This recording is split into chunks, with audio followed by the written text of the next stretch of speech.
Alrighty. What's going on, everybody? Good morning. Let's see here, checking everything. Hello. Good morning. It's good to see y'all. Let's see here. Check. Alrighty. Sweet. We are live. Good morning, everybody. Oh, hold on. Just gotta check. TikTok, what's going on? Good morning. Why does my TikTok look absolutely crooked right now? It's driving me insane. Let's see here. Happy Friday. Happy Friday. We made it. What's going on, y'all? Comment. Say, hey, we'd love to hear from you. I'm just making sure everything's good to go. Good morning, y'all. Let's see here. Facebook, LinkedIn, YouTube, Twitter, Instagram, TikTok. What's going on? Friday morning, Friday. We made it through the week. We're back to a solo episode of Guidance Counselor 2.0. It's been a minute. But it's good to be with you all. Please say hey. Would love to hear from you. I always love knowing where people are tuning in across the country. Sweet. I am live on my LinkedIn as well, so we're good to go. But good morning. I'm excited for this conversation today. I have some thoughts and things. I've had some pretty good conversations this week, and I want to share them with you all. I've had some conversations with some engineering leaders. I've had some conversation with some senior developers. And so I thought they were really applicable to you all. This was honestly kind of the ethos of the show that I started. And actually, we've hit the 4-year mark, folks. I'd probably say in 3 weeks we've probably officially hit the four-year mark. But for all intents and purposes, we've hit the 4-year mark for this show. And so this show was originally created to basically share the information that I was learning from developers on the job search. And so it's good to be with you all this morning. We are going to do that today, but please say, hey, we'd love to hear from you. One of the reasons why I tell people say, hey, is this the networking platform? I've just figured that out recently in the last 6 months. I want people just to come together in the morning at their, the confines of their home. But the thing is that we're not in the metaverse yet, right? We don't have our Apple Vision Pro goggles on yet. So the only way to know that if you're watching is to comment. And so what I would do if I were you, I say this all the time, is I would network off the back of me, which is kind of my goal. I want you all to network off the back of me. So I would network with every single guest I have on the show. I would network with every single person who comments on the show on LinkedIn. I would head on over to Unicorn Finders, my other podcast. We've been a little MIA lately. Life's been busy. We're also trying to find guests. But go connect with all the founders I've brought on the show. And if you do that, you will be in a very, very good situation. So please say, hey, we'd love to hear from you. Second thing, ask questions. Would love to answer any questions you may have of the job search. Would love to be an asset for you and anything you may need help with. A few other housekeeping things. First off, I want to give a shout out to That Conference, the official coffee sponsor of the show. Shout out That Conference. They are Clark and his team have the call for speakers open another week. If you want to go speak in Wisconsin, go check that out. Also, want to give another shout out to Render ATL for being the premier sponsor of the show. Render, I appreciate you a ton. We had our first Render ATL meetup in Nashville yesterday. I'm the point person liaison for all things Render ATL in Nashville. It's a great coffee and co-working meetup. Go to meetup.com, go to Render ATL Nashville. We will be having another one of those. It went over very, very well. So it was a fantastic meetup. So Render, again, thank you so much for supporting me. Janet, it's good to see you this morning. Edgar, 3 Chains. I love it. What's going on? Tune in from New York. I love it this morning. All right, so let's go ahead and dive in this morning on kind of some topics. So spoke with a few folks this week. One of the recent conversations, I'm actually at my calendar in front of me just to make sure I can trigger my brain. But the first conversation I had this week that I want to talk to y'all about is a conversation with a senior engineer, a senior engineering manager, right? So this senior engineering manager said basically that he was freaking out because the first 3 weeks there was nothing happening, and he was really freaking out. And so I said, well, what changed? Like, what changed? And so he said activity. He said the first thing is activity. And I agreed with him on that. The job search right now is all about activity based. Are you reaching out to people? Are you submitting your resume? Are you going to meetups? Are you on Discord and Slack channels, right? How active are you always, right? Every single day. But the one thing he said is that he was mass applying to jobs. And he says, I was literally like, he literally was like, I've stopped applying to jobs And and I've started to DM hiring managers of the companies that the jobs were open with. And he says my response rate went from basically 0% to, he said, I would say I'm batting 50% right now. Now, there is one thing that he said, like, because you're probably like watching this now in the future, like, well, Taylor, I can message people too. It doesn't mean I'm going to get responses. You're right. However, what he did is incredibly important. He basically he figured out his like mission statement, right? Or his about me statement. And I talked about this and I posted this with some of my content earlier this week, but he dug into like who he is, what he provides, and what he would do is he would message the hiring manager on LinkedIn and he would say, "Hey, Mr. and Mrs. Manager, I saw a job posting. Here's why I'm a good fit. Bang, bang, bang, bang, bang." And he said with implementing that tactic, his response rate went from about 0% to about 50% just in regards to getting people to respond to him. Right now, I'm not talking about interviews, I'm not talking about anything like that. I'm just talking about people responding to him in the DM. So again, like I said, I've talked about this a ton of times. Like hiring managers and recruiters are super busy right now. In my opinion, the more information and the more direct you can get in the DMs and either give up information about you and or collect information about things in the DMs, the better. I get so many DMs on a daily basis and they're vague. They don't ask for anything and they just are not productive DMs. I will tell you folks, if you want to really get a response out of people, keep it short, keep it direct, and actually ask this freaking question. So many folks just don't ask questions. And I don't know why. And so again, my goal for you and my hope for you is that you really drill this into your skull this morning is if you need to be active in the DMs and DMing people, but then you also need to provide value, give specific information, and ask a specific question, right? That's incredibly important. Sophia, it's great to see you this morning. Again, y'all comment. We'd love to hear from you. Another thing, and I was talking, I continue to talk with this engineering manager and the one thing he talked about is the emotional swings that can occur on the job search, right? The emotional swings are crazy and is very, very hard to control, right? He was like, one week, he goes, my wife was crying, like I was freaking out. I wasn't getting any responses. I was like, I'm not gonna ever find a job again. And then 3 weeks later, he's like, hey man, I'm pretty good now. When I originally scheduled the call, like I don't really need your help as much anymore. Let's just stay in touch. That is a major pendulum swing when it comes to the job search, right? And so like again, I'm telling you, try to breathe through this, try to relax as much as you feasibly can. Now, moving on to another conversation I had yesterday with the senior engineer as well.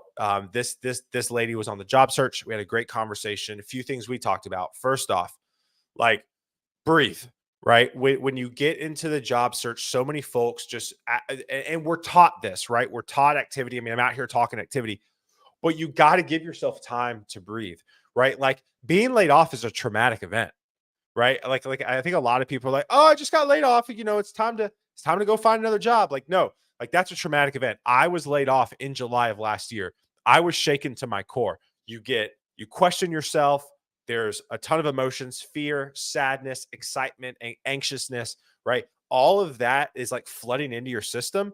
That is not a good place to be when interviewing and looking for a job, right? And this applies to anything in life that I've realized. If I make any decisions, if I make any decisions like based off of pure emotion, it never goes well, right? It never goes well. I don't know if y'all get hangry at all. Anyone get hangry, right? Same thing, right? The last thing you want to do is like make a decision when you're hangry, right? I mean, my wife and I, a lot of our arguments come when one of us is hungry, right? Same thing with the job search. Take time, breathe, like give yourself a day or two or three, or depending on how long of a severance you have, give yourself a week, like relax a little bit. You just have worked. You know, this one individual I talked to yesterday, the senior engineer, she had spent 8 years at this one company, right? I spent 12 years at one company, right? Like that, you put your heart and soul and that long of something into an organization, you got to give yourself time to breathe. Yeah, Janet comes in here and goes, go to therapy if you've been laid off, if you can swing it. Yeah, absolutely. I think this is incredibly important. Again, it is a traumatic event, get laid off. Breathe, go seek help, go talk to somebody. You got to get your mind right before you start the job search again. Because I can't tell you the amount of people I've talked to that are just angry and bitter at their last company. And it really comes through in the interview process. And it is a major, major turnoff. Alex, it's good to see you this morning. Robert, it's good to see you as well. Anthony, it's great to see you as well. So let me continue this. Excuse me. Let me continue this conversation. Senior engineer yesterday, who I talked to, spent 8 years at one company.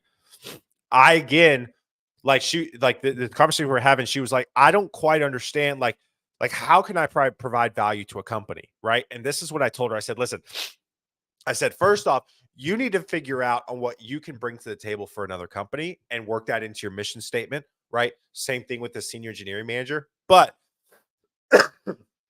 I also told her, I said, you also need to look at job descriptions. You need to look at job descriptions of roles, because this individual is kind of in a weird spot, like kind of a weird role.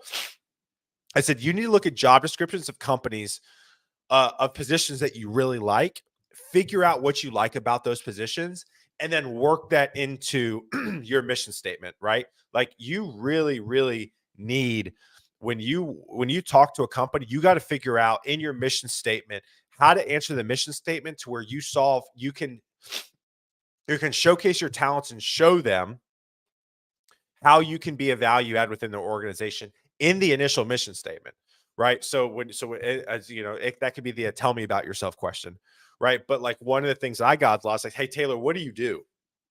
Right. When I was laid off last year in July, so many people are like, well, Taylor, what do you do? Because I was in a weird role, right? I do content, I drive sales, I do community, I do social media, right? So everyone's like, what do you do?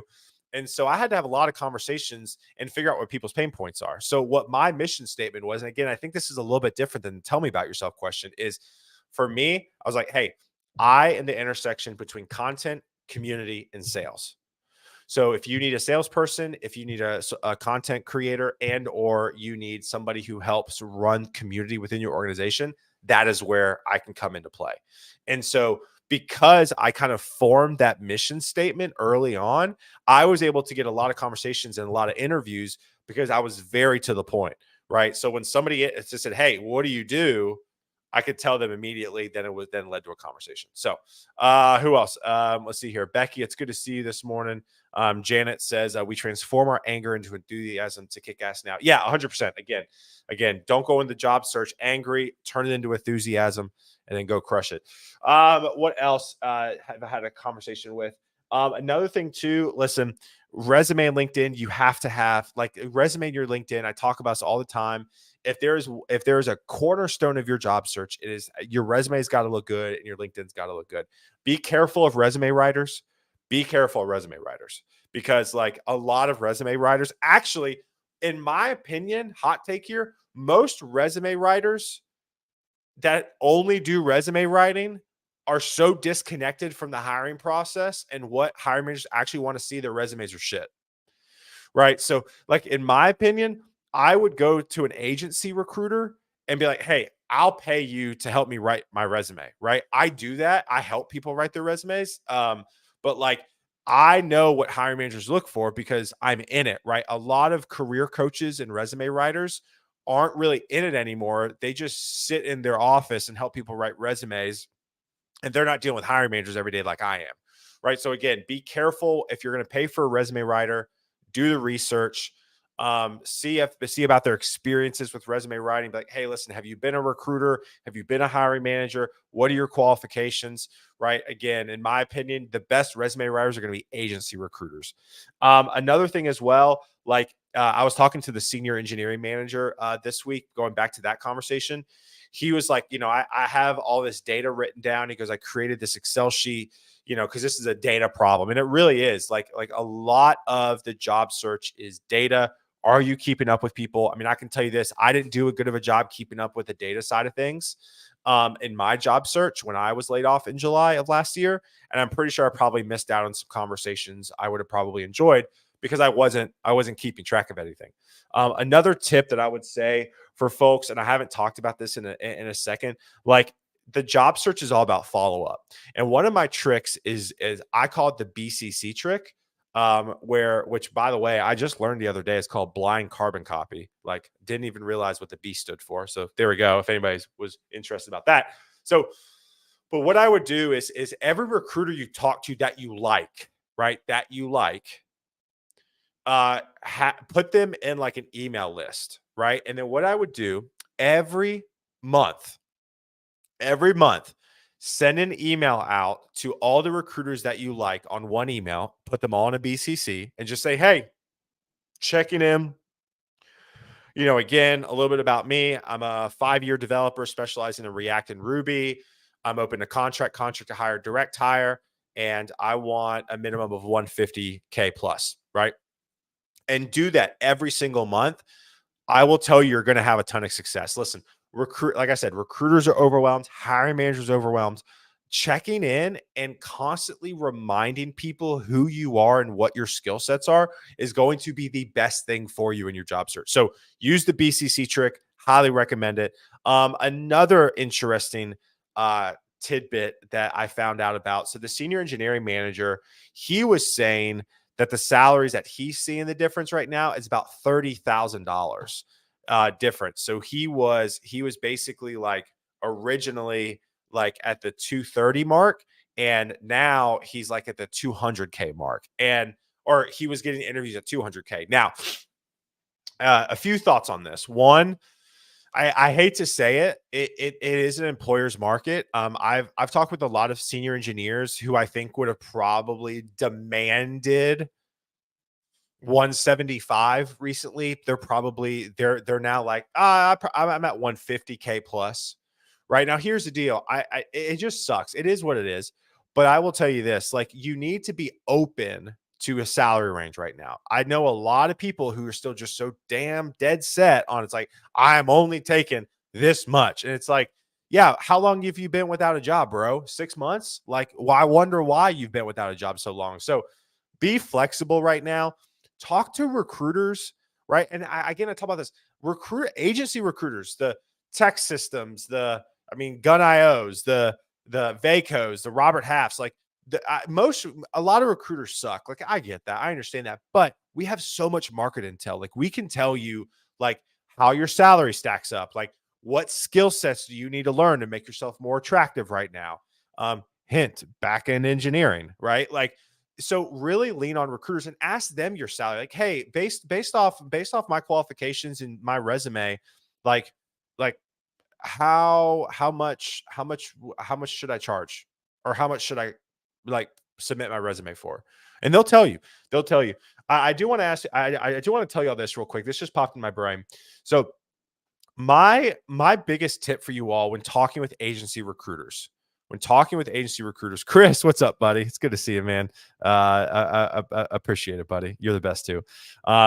So when talking to agency recruiters, here are about 4 or 5 things. Because like the complaint right now I'm hearing a lot of is, I talked to the agency recruiter, they can't help me. Yes, most people can't help you right now. Most agency recruiters, even myself, we can only help 10% of the people we talk to. 10%. That's it. That's it. So here are some questions to ask recruiters when you talk to them, even if they can't help you find a job. One, what is one tip that you have on my resume to improve my resume or improve my LinkedIn, right? Ask the recruiter, give me one tip. If you talk to 12 recruiters, you should be able to crowdsource your resume and write your own resume based off the suggestions from recruiters, right? So ask a recruiter, resume, LinkedIn tip. Just give me one tip. The second thing to ask recruiters is, how do I stack up compared to everybody who you talk to? Am I above average? Am I in line? Am I underutilized? Where can I improve? Right? That's the second thing I'd ask recruiters. Third thing I would ask recruiters, kind of the same thing, but around salary, right? So you can ask a recruiter, where do I stack up with skills? And then where do I stack up with salary? Right? So those are 3 questions right off the bat that you can ask recruiters that you will gain value for, even if they can't help you find a job. Right? Another question I'd ask recruiters too is, do you have any other recruiter friends who I should talk to? Right now, a lot of recruiters do have friends in other organizations. I always sent my friends to other people. So ask a recruiter like, hey, I know you can't help me. Do you have another recruiter friend who you really like who I should talk to? So, dude, 4 things that you can ask a recruiter. And really, it's 6. Give me 1 tip on my LinkedIn. Give me 1 tip on my resume.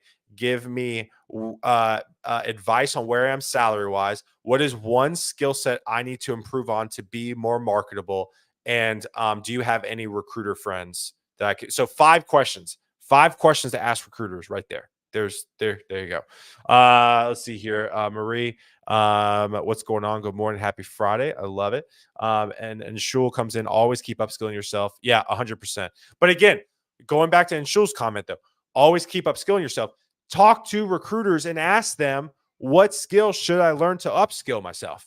Right? That is incredibly important.